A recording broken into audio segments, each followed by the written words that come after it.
Hello, and good morning. Hopefully the sound is fixed now. Alright, so, new crap since last time. Basically went and re-equipped these guys, just kind of ran through the store and, reassigned what they have.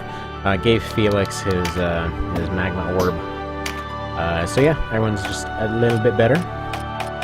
Be better at what they do. Now, I'm adding one little rule to the run here that basically there's going to be... If there's a random fight on the way to somewhere, it just has to be taken.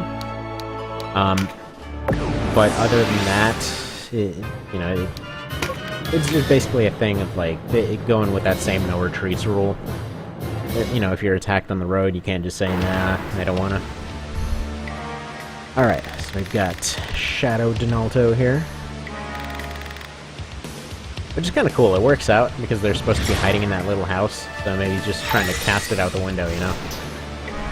Like, oh crap, I guess I gotta go out there and deal with this, because they're about to kick the door in.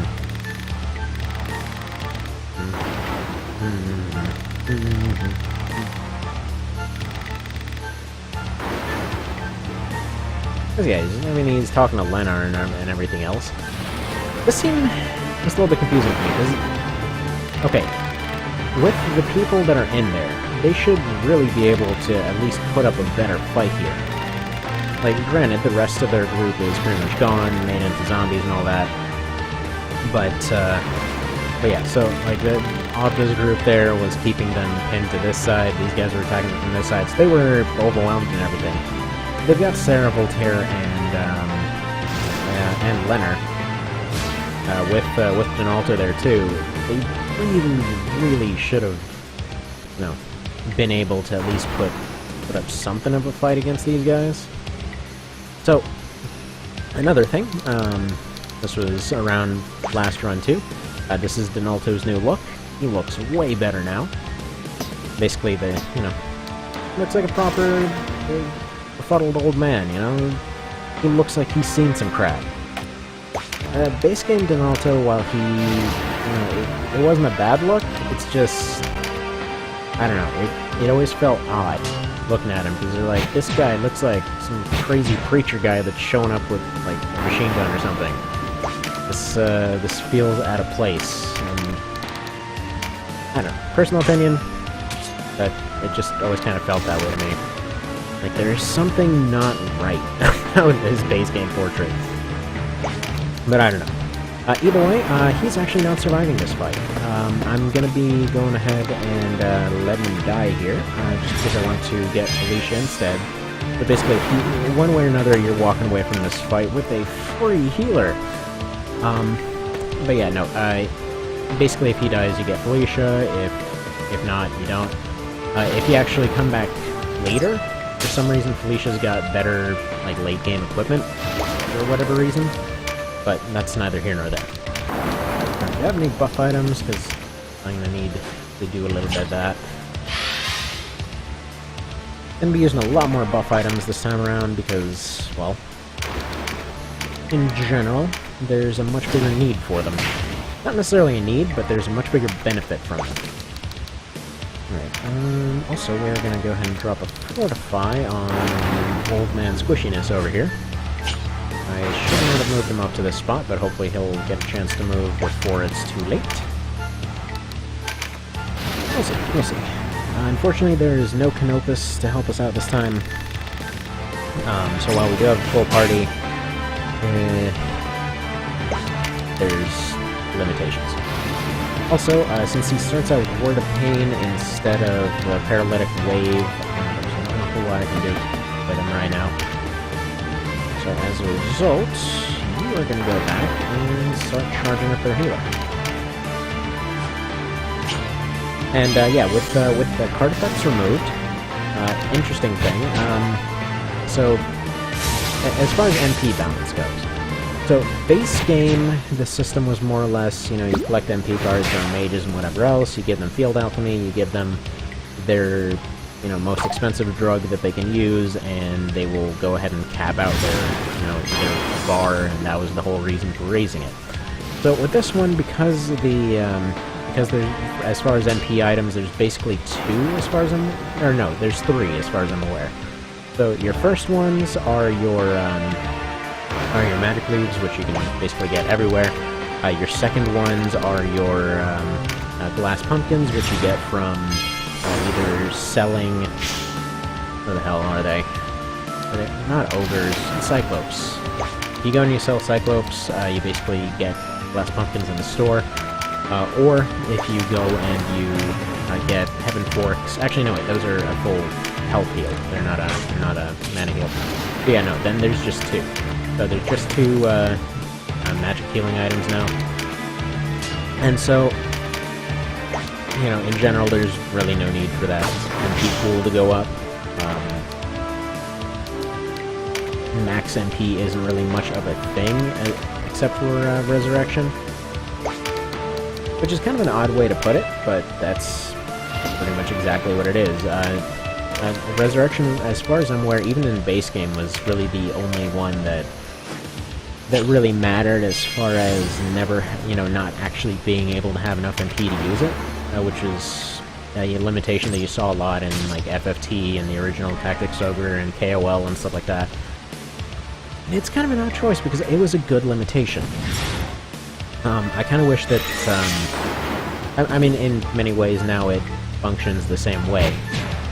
I just mean, base game, it was kind of an odd choice that they went for. But yeah. I would have expected more things like that to come around, but it's good. It's good. Is the main point I'm trying to get across. So, at this point, yeah. Max MP doesn't matter that much, but its main function is actually as your first round thing. Like once I should explain that a little better. So after your first round, right? So you start off with your first round here. Depending on your max MP, it seems, that's what decides whether you start with 8, 10, 12, etc. You start off with some increment. So your max MP functionally is your regen now, more or less. So I believe the only item that actually increases it is Cashwood's necklace, so that wouldn't really matter much. But I'm assuming that'll be more... I'm assuming it'll be used more later. But yeah, base game, it was a very odd thing how many items there were that increased MP. Like, no, this is such an important stat. I'm like, no, but I can just max it out with this item from the store, so I don't think it's going to matter very much. Oh well. Oh well. One of many good changes. This one. Yep. Definitely need a great bow on her. One more thing that we're going to be seeing pretty soon here. We might as well have Potato run up here. There's been another change as far as early game weapons. I think I mentioned that last time too, but early game upgrades have been removed to make way for mid-game side grades. There we go. Words are difficult. So we'll see more of that as well. Actually, yeah, you can whop this lady. Now, what I mean by early game upgrades, I mean like the super early ones, like the ones before you actually get a crafting book. They're basically there as rookie training items. And in this mod, they were basically like +4 damage versions, more or less. They didn't matter that much. They were just kind of like a little mid-tier until you got to the next one. Base game, they were... It varied, but base game you saw some pretty bizarre upgrades. So yeah, I've been doing kind of a test here, back and forth, with two different Ironman runs. So it's going to be this one, and I'm still doing the base game one in the background because I want to compare the two, and once all is said and done, once I get to the end of both of those, I want to be able to put together like an in-depth analysis of different stuff. And I'm not very good at doing in-depth stuff, so some studying required. But yeah, I just want to put it together in some sort of way that fellow not very brain smart people can understand. So, what I was trying to say here is, yeah, base game upgrades are hilarious. Like, I think my favorite one so far has been the Bastard Sword there. Or was it the Bastard Sword? I think so. In which, yeah, like, the regular version is just damage, and then the upgraded version is usually, like, a buff plus a pretty nonsensical upgrade in terms of stats. Like, I think it was something like a 50% damage increase, and gave the other guy False Strike, so basically just turned him blind. Like, man, that is just really good. I mean, that's just not even fair at that point. And really, when I originally started doing that Ironman run of the thing, I wanted to compare the two because it got me repeatedly curious of what it was that the devs were originally thinking behind that. Like, what was the like in-universe logic behind it all?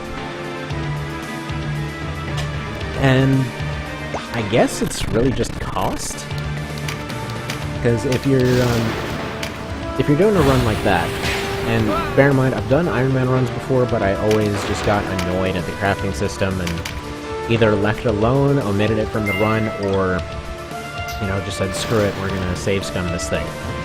But going and accepting the losses from all the failed craftings and things like that was looking through it, and I guess there's actually some in-universe logic behind it, in that crap gets super expensive super fast. So about, I'd say like 2/3 of that base game Ironman run now has just consisted of a massive dragon poaching economy. I'm just going and like mass recruiting those things and selling them at the store in order to buy crafting parts, because I don't feel like making them, and it's surprisingly cheaper than going and actually, you know what, Donnalto, you appear to be surviving a little too well.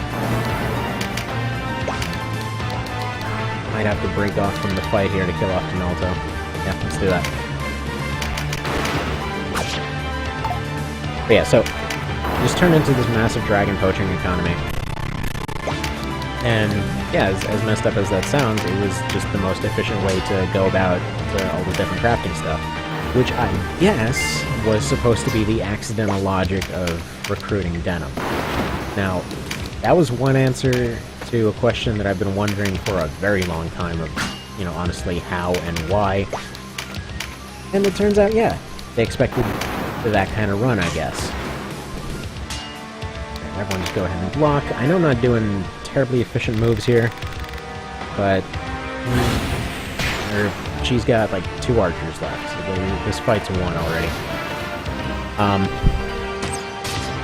So yeah, I guess that was the logic there. I still don't know the thing about the pumpkins.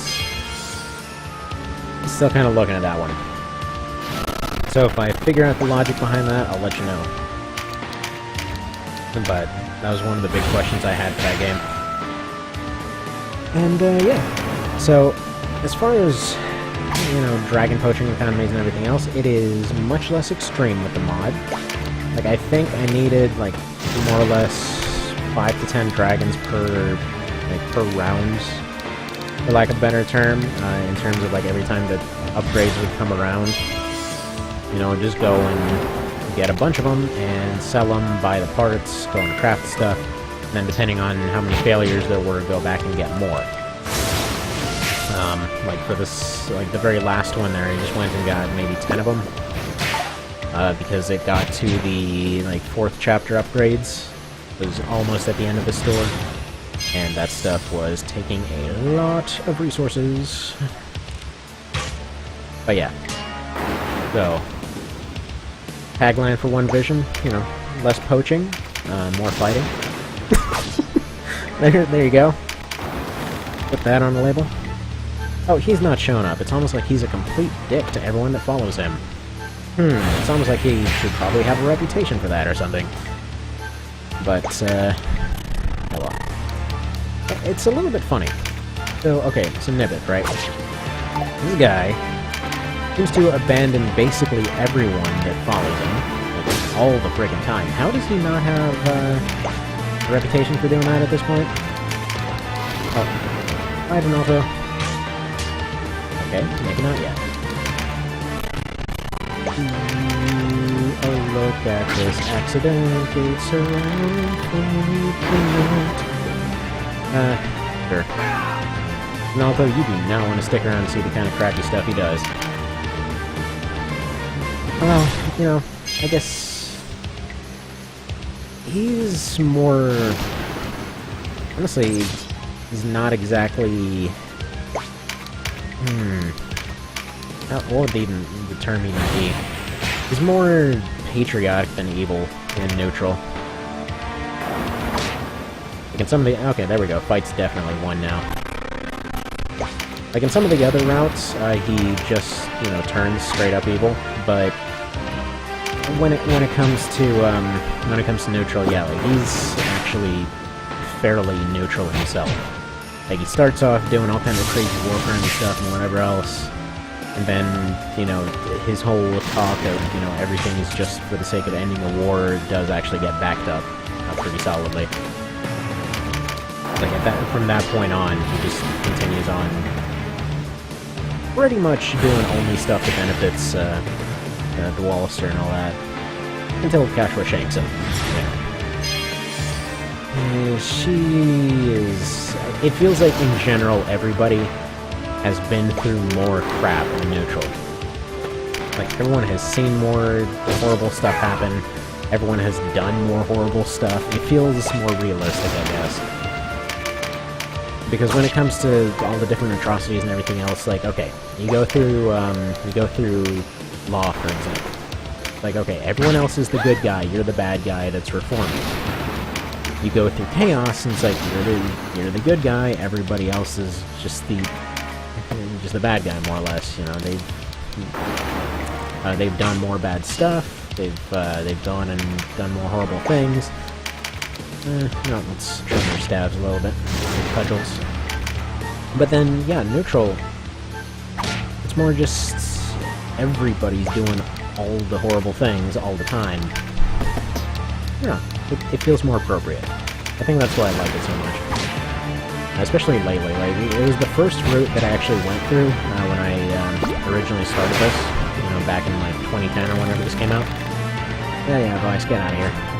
Can we just chuck him in the river? Just preemptively get rid of him. Just for the quote-unquote best friend character, he is the worst. Hey, there's your last health. But yeah, so yeah, I don't know. I think that's why I like neutral. Feels the most natural. No pun intended there. And to explain the logic as to why I went for it the first time. Actually, let's go for this first.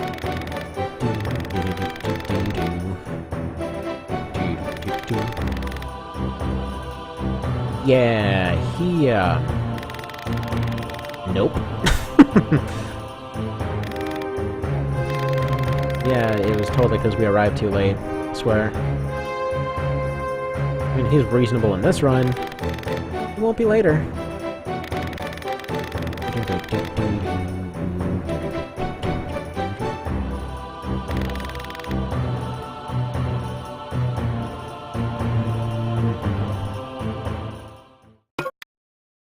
Alright, so they just leave him and join you. It's like, man, this guy's not very good. I guess we're gonna join you instead.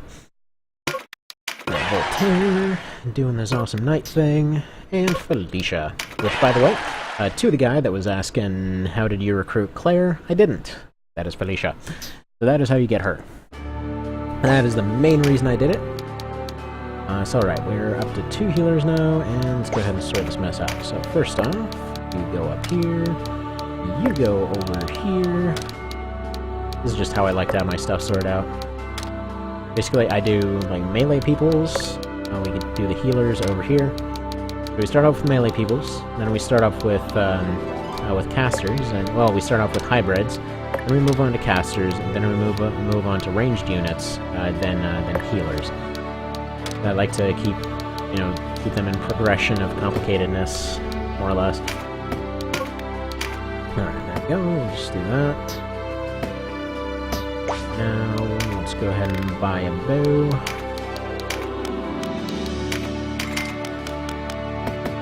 So 2 archers should be good. They're not nearly as good as they are in base game, but they're still very good. You know, base game they're overpowered as crap, for lack of a better term. And here's where I got what I got those extra rings for. Who did I get this last... Oh, Melpus was supposed to have the other defender ring. He's a tad dead now.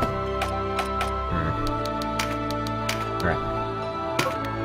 Get all tremendous. Get our trajectory for now. You can't learn it. You get this. Also this, since it apparently scales with it, interestingly enough. I will be getting her Augment Light next.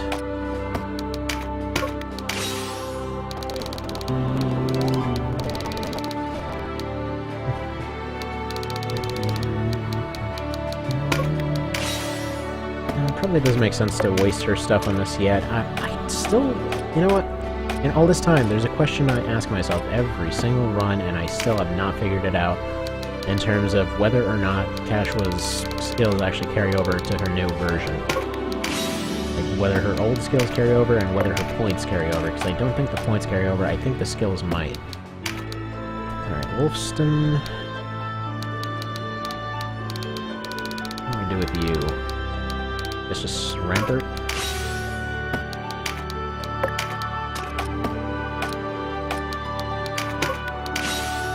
Vice coming in here with his cheats. A Mighty Strike on you. And those better hits going. You get it too. And now we're gonna have you changing down the line, but oh well. And what do you get?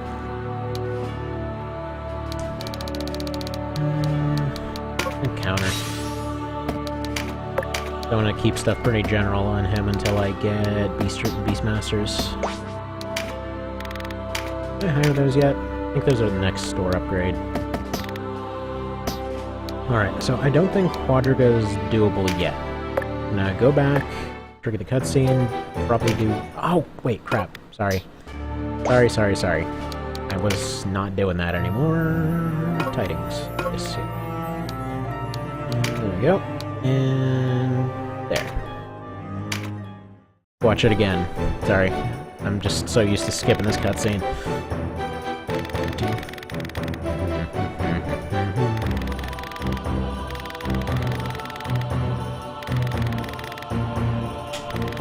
And this is actually a pretty reasonable thing.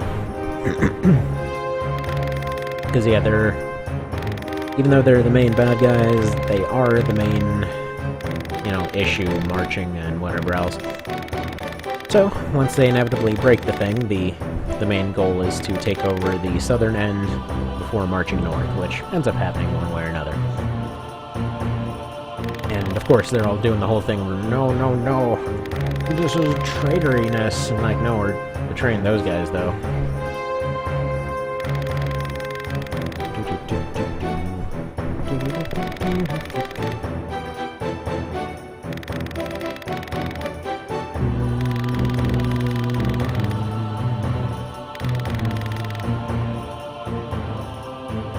He's just kind of being a dick to Lands here.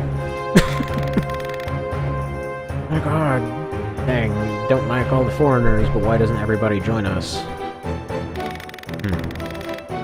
So, he's a little bit more broke this time around. Don't leave unprepared, here's basically what you could get from a random fight. Alright. There we go.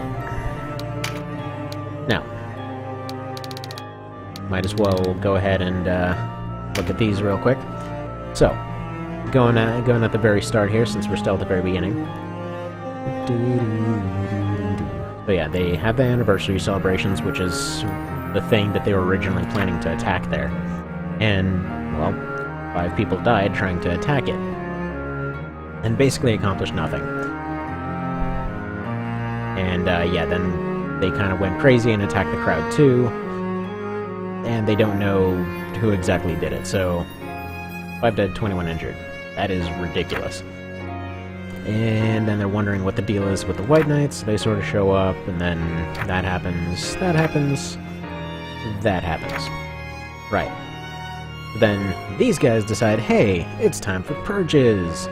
So he goes and gets rid of all the people critical to him. You know, like a nice person. And yeah, so then it turns out these guys were Liberation Front peoples. So that's the first that you hear about them. And it turns out one of the survivors is over here in Rhyme. And we'll see her later. Alright. New crap got added. Alright, Knights can't use this. Yeah, just double checking to make sure. Volge. I do want at least one of those. No, I don't. No, because yeah, no. Alright, we got a Kadashi. Wait a minute. Is this... Gonna have to look at it later. I want to say that's a changed thing. Alright, so we got a bow. What we're doing armor-wise. No, we got helmets now. So they don't get... These ones don't give a parry bonus, but, you know, they give a pretty reasonable defense bonus. Probably gonna end up getting a few of them as drops, so I'm not gonna bother grabbing that just yet. But I am grabbing 2 of these. We're gonna need them. Probably all there. Can you use Dust Storm? No. Okay, so you can't use Dust Storm yet.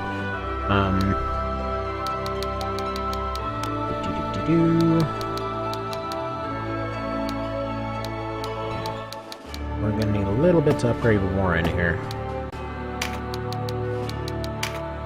Things first.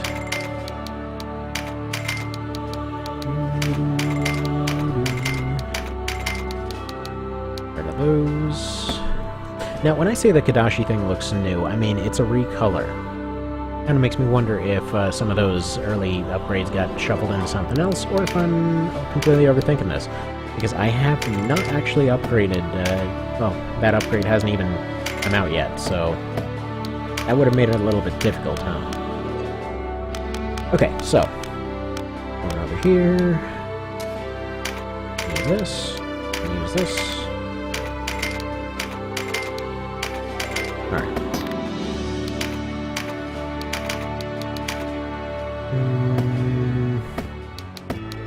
Right, I meant to check on the Beastmaster thing. Not yet. Okay, so either way, by Rhyme we're getting it. I'm not sure if they're available as a random yet.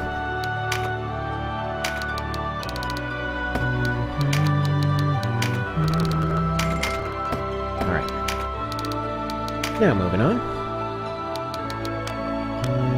Armor-wise, yeah, we're okay as far as that goes. I want to pick up more buff items, though.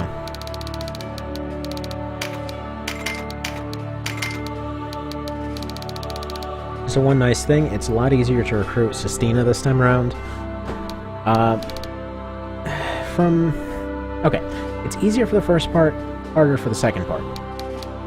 Basically, on the first part, she can actually fight for herself.